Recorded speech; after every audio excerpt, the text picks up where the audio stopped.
Hey guys, my name is Afzal. In this video, I want to show you if you had been working with a 4K video or a 1080p video on your timeline and you drag and drop another video clip that has different dimensions, then you would have to adjust the new video clip and scale it to match the frame size and the sequence setting of the original video. So here I've got two video clips in my media bin. I'm going to drag and drop the one that is 1920 by 1080p onto my timeline.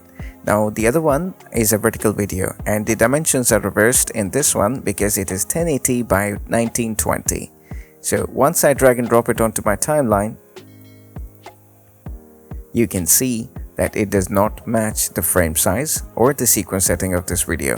So what I'm going to do now is I'm going to delete these and I'm going to create a fresh sequence once the settings are changed. Go to Edit, click on Preferences, come down to Media. Once this dialog box appears, go to Default Media Scaling and click and set to frame size.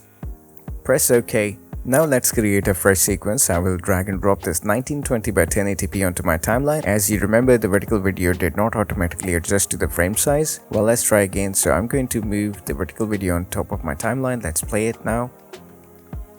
And as you can see, it has automatically readjusted the frame size and matched the sequence settings. Well, that's beautiful. That's about it for this video. If you enjoyed this video, hit that like button, consider subscribing to my channel. And as always, I want to thank you for your support. I'll see you in the next one. Take care. Bye bye.